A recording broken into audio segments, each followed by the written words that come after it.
please all stand and let's start our prayer. Miss Arleliana, please lead the prayer. In the name of the Father, of the Son, and of the Holy Spirit. Amen. So, before you sit down, please check your please check under the table of yours and chairs if there's a dirt.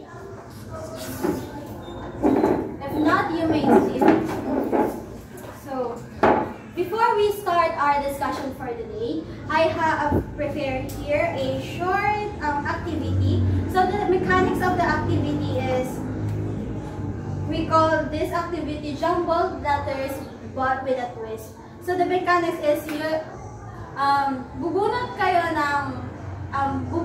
ng number, and kung ano yung nabunod mong number is yun din parang naka-dedicated in this paper. So may number yung paper natin. So bunot.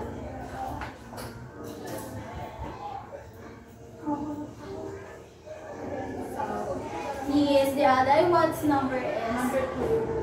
So here is your jumbled letter. I think it's comedy. Very good, that's right. So next, Miss Ardelano. Number 1. Number 1. So this is the jumbled letter. Drama. Very good. Next, Miss Natavio. Number 5. So here is the number 5. Sorry.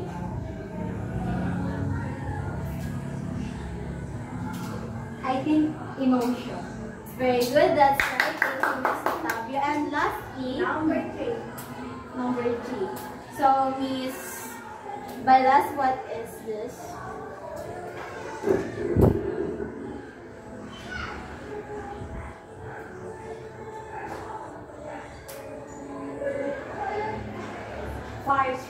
Thank you, Miss Bailas, and all of your answer is correct. So let's proceed now to our discussion. So Miss Natavio, can you please do you know our topic for today? Yes, ma'am. What is it? It's about a drama. Very good, that's right.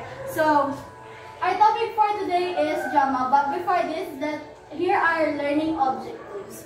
So at the end of the lesson, students will be able to, first is define what drama is, and second is differentiate the types of drama. So let's know what is drama is. Drama is the portrayal of fictional or non-fictional events through the performance of written dialogue. It's either prose or poetry. Can be performed on stage, on film, on radio. This was also typically called plays, and their creators known as playwrights or the dramatists. So, drama is a genre of storytelling that uses conflict and emotional intensity to engage an audience. It can be found in any forms, including plays, sa film, sa radyo. And even in novels, we can find also a drama. Its goal is to entertain and provoke thought. It also can help us to understand ourselves and the world around us better. So, yung for example ng drama is yung mga nakikita natin in the television, di ba? Yung mga nag-acting, yung mga actors. Syempre. So, brief history of drama. So, the earliest origin of drama are to be found in Athens, where ancient hymns called dithyrambs were sung in honor of god Dionysus. These hymns were later adapted for a choral procession in which participants would dress up in costumes and masks. Eventually, certain members of the chorus evolved to take special roles within the procession, but they were yet not actors in the way we would understand it. So yung history ng drama is not start in Athens. Ginagawa nila yon kina-commemorate nila all to the god Dionysus. So, yun yung origin ng drama. So we come now to the types of drama. So first is comedy. Miss Dialde, can you please read? Comedy are narratives with the intent of making the audience laugh and usually to a happy ending. So, comedy. Ito yung for example is yung, what show it in the Philippines? Yung, alam niyo yung Pipitong Manaloto, di ba? It make us laugh. So, parang ganun yung comedy. So, it's a genre of entertainment that uses humor to entertain us and often provide us a social commentary. So, kapag nanonood tayo ng comedy, di ba, parang kakomment tayo, ay, ito grabe yung pagpatawa naman nila sa atin. Grabe ngayon yung, yung show na yun, nakakatawa. So, also a powerful tool for social change. Can make us laugh ourselves, challenge our assumption, and open our minds to a new perspective. It serves also as stress escape. So, yung comedy, nagiging stress escape natin siya. Kasi, once na nanood tayo ng comedy na show, di ba, parang, nakakalimutan natin panandalian yung stress natin. So, another example of comedy is yung kay William Shakespeare, yung A Midsummer Night's Dream. So, next is tragedy. Miss Natavio, can you please read? Tragedy. Based on their darkness themes, tragedies portray serious subjects like death, disaster, and human suffering in a dignified, thought-provoking way at its really enjoy happy endings. Thank you, Miss Natavio. So, tragedy. It always comes to our mind na it's a sad ending kasi tragedy na. Lagi parang pumasok sa isip natin na tragedy ngayon yung kwento or yung movie, yung ending ngayon for exactly ngayon it's sad ending or mamamatay ngayon yung bida. Yun yung laging na pumapasok sa isip natin every time we watch a tragedy movie.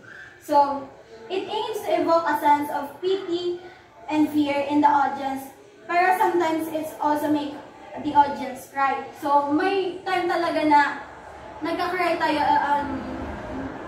tayo kapag nanonood tayo ng tragedy movie. So, may I ask na, sino sa inyo yung nakanood na ng movie or nagbasa na ng novel na may tragic ending? Yes, Miss Bailas. I read po a story about tragedy. So, yeah. Can you share what's the title of The title po is about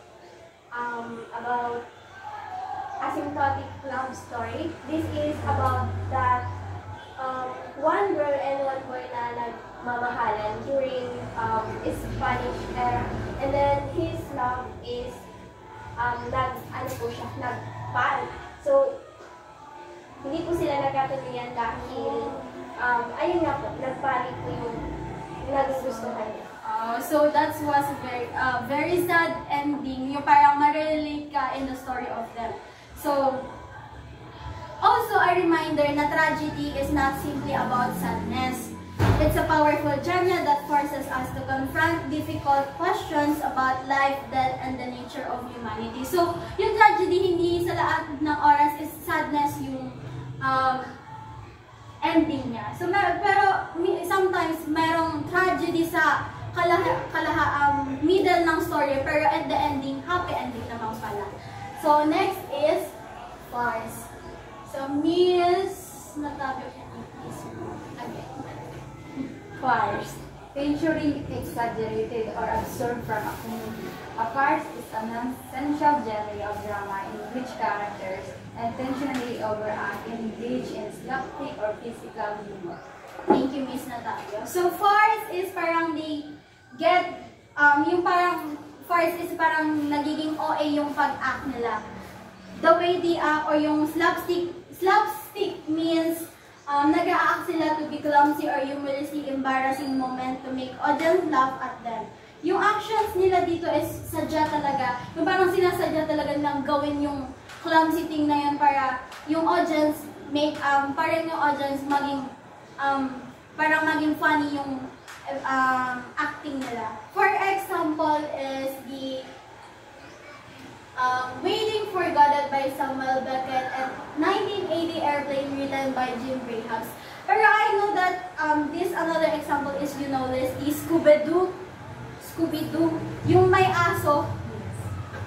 They have clumsiest actions and embarrassing moments. Di ba yung Scooby-Doo, pag pinapanood din natin, di ba may mga clumsy silang ginagawa. Tapos, every clumsy moment nila, napapatawa tayo. So, next is melodrama. So, Miss Ardeliana, can you please read?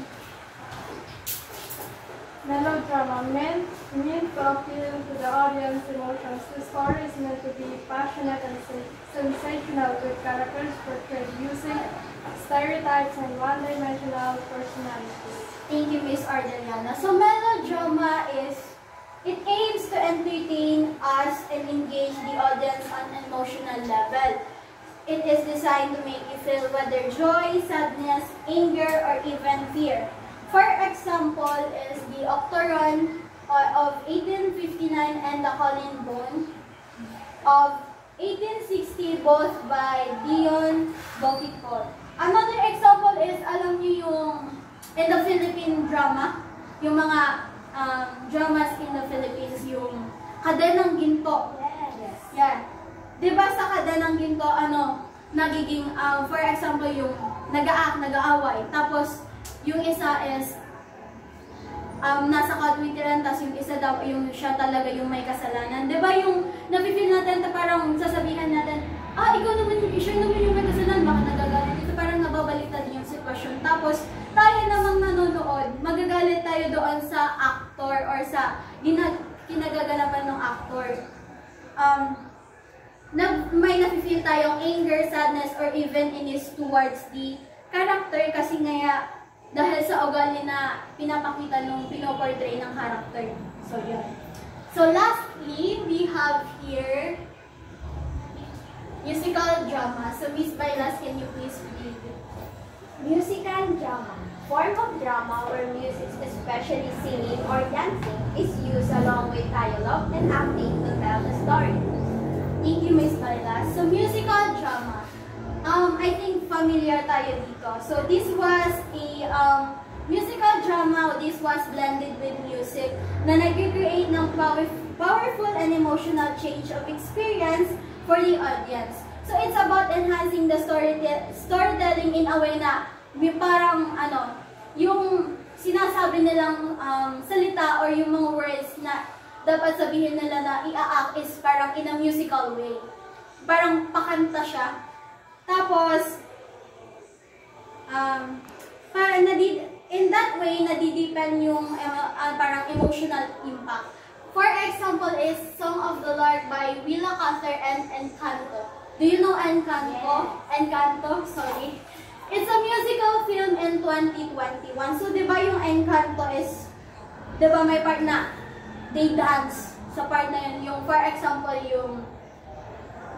yung kanta nila doon na nag-act and dance, tapos ina-act talaga nila na sumasayaw sila. Yung song na entitled na We Don't Talk About Bruno. Diba, they sing, tapos andun si Bruno. So, that's all of our discussion for today. Do you understand our discussion for today? Yes. That's good to hear. So, do you have any clarification and questions? None.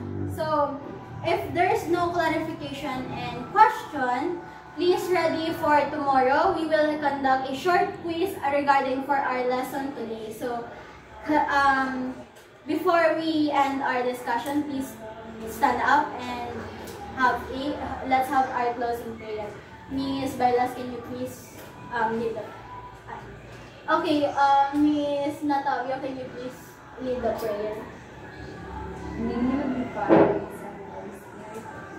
So, before you leave the classroom, please check if there's any dirt under your table and chairs. If there's not, class dismiss. Goodbye, Bye, Mom.